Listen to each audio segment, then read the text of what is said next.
Fala pessoal, mais uma vez aqui no Esteiro. Se você é novo no canal, já sabe, né? E no episódio de hoje, 5 coisas que gostamos em Stranger Things.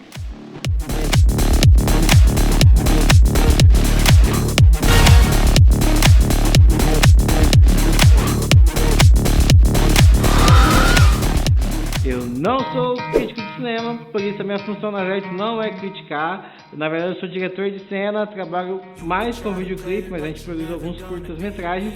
Então, como todo mundo que ama cinema, eu gosto de falar daquilo que eu gosto. E essa é a intenção do nosso vídeo de hoje. Vamos lá, número 5. Eu não fico analisando as coisas, tá? Eu simplesmente assisto, eu me entrego à arte. Hoje, eu já não trabalho mais com aquele análise on ligado assim o tempo todo. Eu consigo agora assistir alguma coisa só para assistir.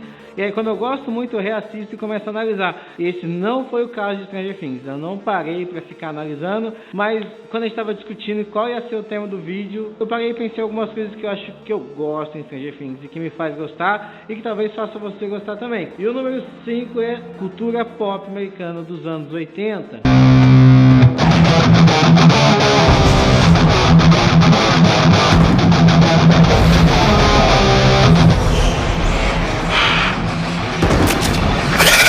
Sempre que a gente fala de uma produção de alguma coisa, existe uma coisa que a gente chama de background, que é o que é o background? É a cultura de onde a história acontece, de onde essa história está inserida e esse tipo de coisa. Por exemplo, o background de Star Wars é o quê? Planetas lá que eles vivem, é a galáxia. O background de Game of Thrones é os Sete Reinos, que é esse mundo totalmente inventado. E existem várias produções, várias artes, onde às vezes o background dela é muito mais interessante do que a própria trama, a própria história. Esse não é o caso de Stranger Things, mas isso é um caso onde o background deles é muito legal. Por quê? Estamos falando dos anos 80. E nos anos 80, a cultura pop americana era muito forte. Acho que muito mais forte do que a cultura pop americana é hoje. Nos anos 80, antes da globalização, antes da internet, eles influenciavam o mundo todo através dos seus filmes. Então a gente seguia por tendência os cabelos armados, as roupas, tentava ser futurista. Nos anos 80 eles estavam muito ligados com o futuro, já estavam pensando assim, meu Deus, os anos 2000 vai chegar. Os anos 2000 para essa época era tipo futuro, então né, e tinha várias produções nessa época falando de um futuro, por exemplo, De Volta para o Futuro, né, que datava lá 2015. Estamos descendo rumo a Hill Valley, Califórnia, às 4h29 da tarde, uma quarta-feira, 21 de outubro, ano 2015. Ano 2015? Então estamos no futuro?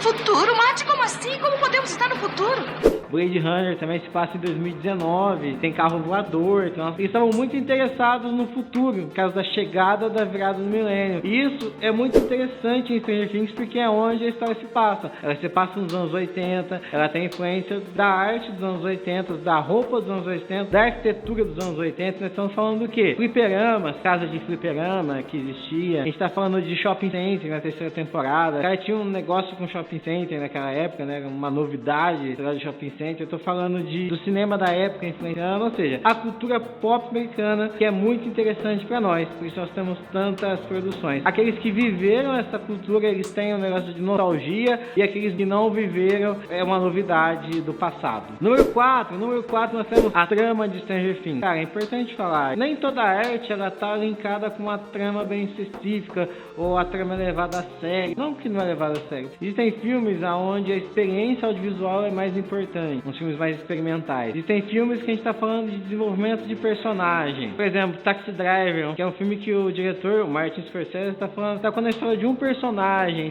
Então, esse desenvolvimento do personagem é mais importante do que uma trama. E a trama acaba sendo quase que um plano de fundo. E existem, a maioria das produções, elas estão calcadas na trama, que é o que vai acontecer. A trama de Stranger Things, principalmente agora que acabou a quarta temporada. Alerta de spoiler!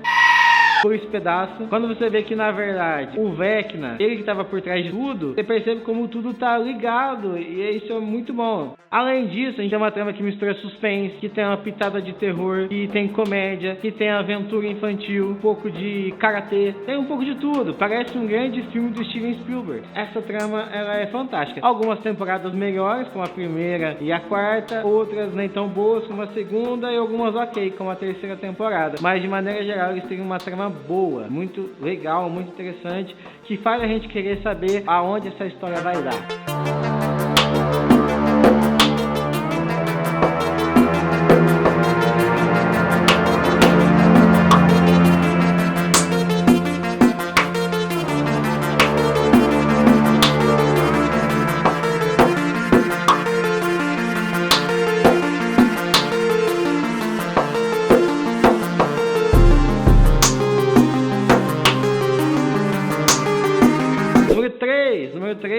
novidade pra ninguém, que são os easter eggs. Esse lance de easter egg que tá acontecendo, é um movimento, na verdade sempre existiu. Começou nos videogames, os programadores dos videogames colocavam ali uns negócios que ninguém sabia. Foi aí que veio o termo easter egg, são os ovos, né? Coisas escondidas. E no Stranger Things, eles usam de uma maneira muito maestral, que nos levam ao quê? Ao lance da nostalgia, na grande maior parte das vezes. Por exemplo, na terceira temporada fica evidente aquele russo, que ele parece o Exterminador do Futuro, caça-fantasma. Na quarta temporada, então, você tem Cheech Chong, Fred Krueger, né? Tem o lance da Guerra Fria, mais na terceira temporada. Cara, você tem muitos easter eggs lá. Na quarta temporada tem um cara com uma camiseta do Iron Maiden. Demorou pra ter a camiseta do Iron Maiden. Tem a música do Metallica que o Ed toca. Stranger Things é recheado de easter eggs. E é muito legal. Os easter eggs, eles não são de graça. Quando eles contribuem pra trama, contribuem pra história, contribuem para o clima. Então, quando a gente percebe esses easter eggs, a gente fala assim, olha lá, olha que legal. Tem o fato deles andar de bicicleta, que lembra o que? O filme do ET. Aliás, a primeira temporada inteira lembra a gente do filme do ET. Easter eggs é uma coisa muito legal, porque é usado de maneira muito criativa e que coopera para a obra audiovisual como um todo. Não é um easter egg jogado lá só por estar jogado. Número 2 nós temos o que? Personagens.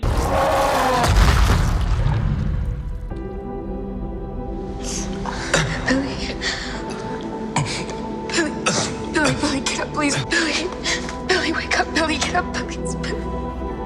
Nos personagens, uma coisa que é bem interessante em Stranger Things, um acerto aí dos Duffer Brothers, cada personagem é diferente do outro. Eles são diferentes e eles não são caricatos. Uma produção ruim, onde o mal ele é bem mal, haha, eu sou um homem mal. O engraçado ele é tipo um alívio cômico, ele é bem... Porém, os personagens são diferentes, cada um tem fala própria. Quer dizer com fala própria, existem produções onde todos os personagens são iguais. Tem um filme que ele é legalzinho, que chama Homens de Honra. Só que, por exemplo, Homens de Honra, você tem o Tommy Lee Jones, tem o Cuba Gooding Jr., eles são os mesmos personagens, eles têm os mesmos valores morais, eles têm os mesmos pensamentos, eles parecem o mesmo cara. O cara só colocou atores diferentes e deu nomes diferentes. Isso é muito normal quando você tem um roteirista, um diretor que ele não é muito bom em criar personagem. Ele pode ser bom em fazer a trama, como a trama de Homens de Honra é interessante, mas os personagens são um monte de cara igual. Então, tipo assim, isso não acontece em Stranger Things. Os personagens têm, cada um tem fala própria. Uns mais, uns menos, mas todos têm. Eles são personagens diversos, eles são, na grande maioria, personagens bem desenvolvidos. Tem uma evolução da Maxine desde que ela surge na segunda temporada, na quarta temporada. O Lucas, então, na quarta temporada, ele evoluiu demais. O cara que não tinha dente, esqueci o nome dele.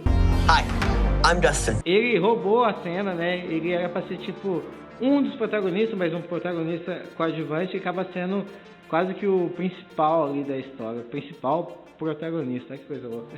O meu personagem preferido é o Murray, que é aquele russo que tá lá, porque ele lutou karatê na quarta temporada, e uma coisa que eu amava nos anos 80 eram filmes de karatê ou de ninja, que é praticamente o mesmo filme, né?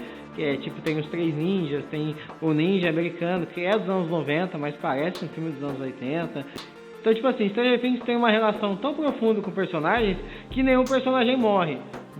Eles nunca deixam os personagens no núcleo central morrer. Olha o exemplo, o Hopper, que era pra ter morrido na terceira temporada, não aceitaram o Hopper morrer e ele voltou na quarta temporada. Ele sobreviveu, olha. Você vê como eles têm esse laço, e a gente tem também. Um bom personagem é quando a gente assiste e a gente se sente amigo dele, com uma produção igual essa.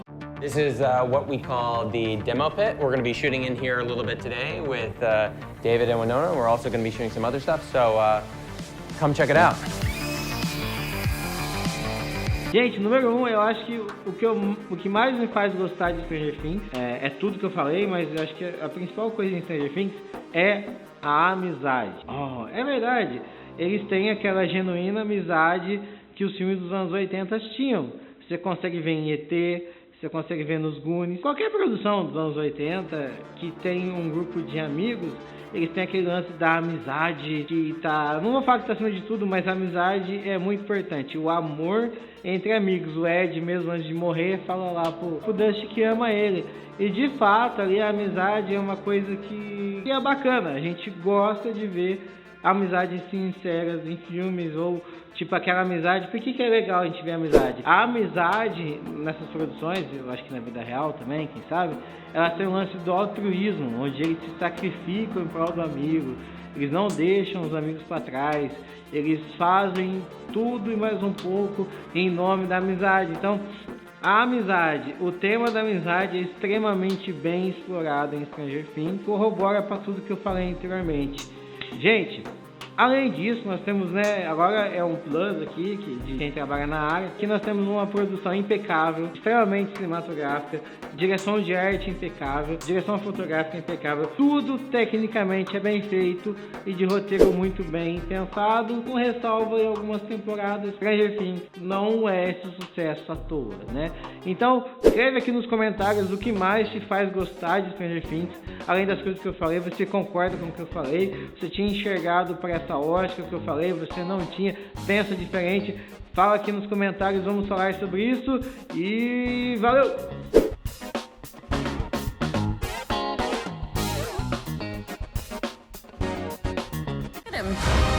He's brilliant. He is so dedicated to the craft and snacks. Okay, great, Devin.